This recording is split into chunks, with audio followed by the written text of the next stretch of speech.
Assalamualaikum warahmatullahi wabarakatuh. Perkenalkan, nama saya Delvi Widya Santika dari kelompok 2 kelas reguler 1. Di sini saya akan menjelaskan mengenai pemasangan IV kateter dan juga pemberian cairan IV. Untuk pemasangan IV kateter ini sendiri memiliki dua tujuan, yaitu untuk maintenance terapi dan juga replacement terapi. Di mana maintenance terapi ini untuk memenuhi kebutuhan nutrisi dan juga cairan harian. Dan juga dapat dilakukan untuk pasien dengan intake oral yang buruk, dan untuk pasien persiapan operasi dan pasien post-operasi. Untuk replacement terapi sendiri, di mana kondisi ketidakseimbangan cairan seperti dehidrasi, pendarahan, trauma, muntah, diare, kulit kering, nasogastric suction, dan juga pasien luka bakar. Untuk yang selanjutnya itu pemilihan lokasi vena, di mana dilakukan pemilihan dan pengajian vena yang tepat agar dapat memberikan peluang yang lebih besar sehingga prosedur berhasil. Untuk panduan memilih vena dapat dilakukan sebagai berikut. Yang pertama yaitu gunakan vena distal terlebih dahulu. Yang kedua, gunakan lengan pasien yang tidak dominan jika memungkinkan. Untuk yang ketiga yaitu pilih vena di atas area fleksi.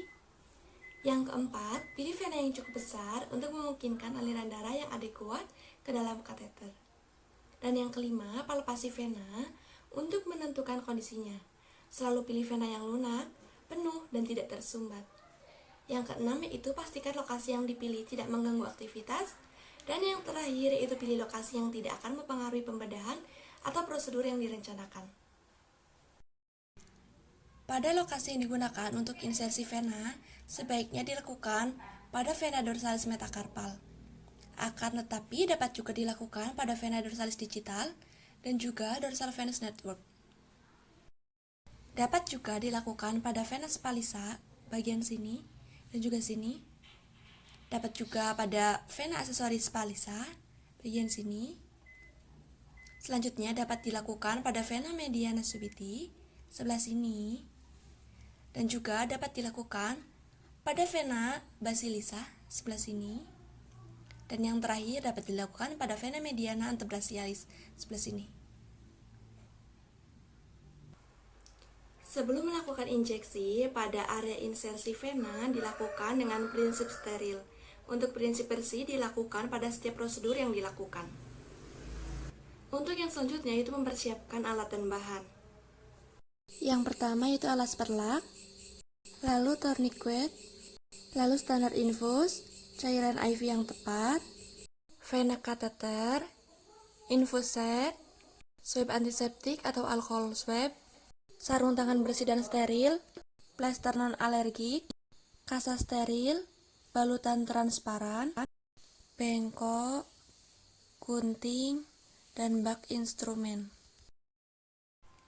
Setelah mempersiapkan alat dan bahan, kita melakukan persiapan pasien, di mana kita memberikan lingkungan yang nyaman dan privasi pada klien, dan juga kita mengidentifikasi pasien dengan menggunakan minimal 2 identitas dari nama, tanggal lahir, dan juga nomor RM. Selanjutnya, kita konfirmasi dengan gelang identitas klien, dan juga kita menjelaskan pada klien tujuan prosedur yang akan diterapkan, menjelaskan langkah prosedur kepada klien secara singkat, dan juga anjurkan klien untuk nafas dalam saat dilakukan pemasangan vena kateter.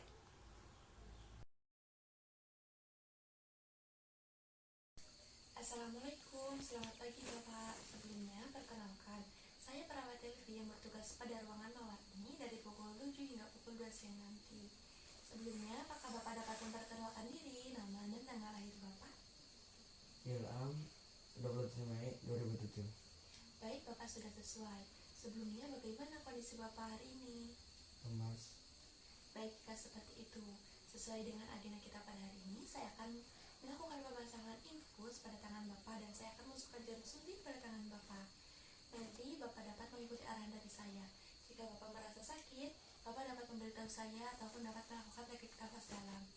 Untuk kontak waktunya sekitar 10-15 menit. Apakah disetujui? Disetujui. Baik, jika seperti itu, saya harap Bapak akan tetap tenang. Dan nanti jika Bapak merasa nyeri atau Bapak merasa tidak nyaman, Bapak jangan langsung melepasnya, tetapi Bapak memberitahu saya, nanti saya akan memperhatikan pemasangannya sejenak seperti itu.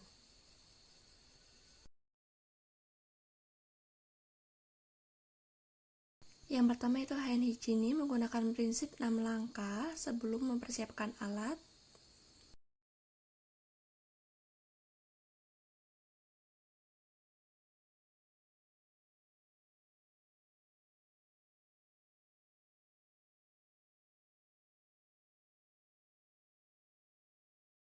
Lalu memastikan alat yang akan digunakan dalam kondisi baru dan cek tanggal kadaluarsanya. Pastikan jenis, ukuran, dan kualitas alat yang digunakan telah sesuai dengan kebutuhan pasien.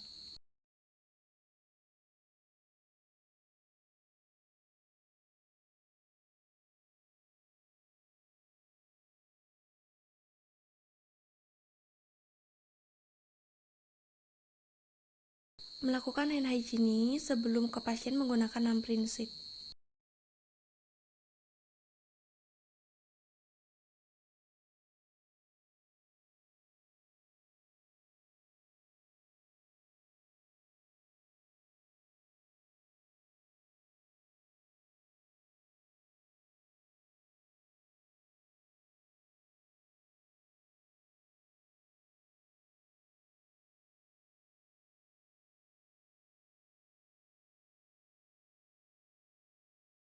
Lalu kita mengidentifikasi nama, usia, dan alamat pasien, serta cek gelang identitas pasien.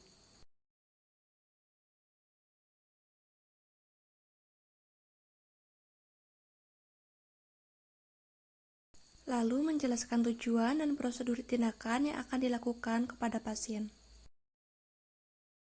Lalu instruksikan untuk melakukan tindakan pengurangan nyeri saat dilakukan tindakan invasif.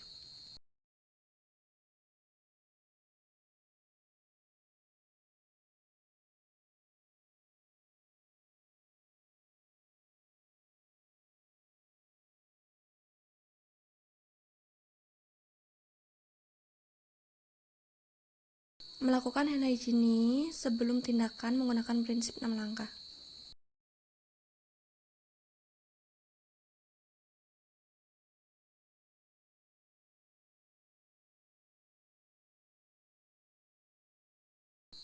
Lalu mengecek kembali kelayakan alat dan bahan yang akan digunakan serta tanggal kadaluarsanya dan menjelaskan kegunaan bahan yang digunakan kepada klien.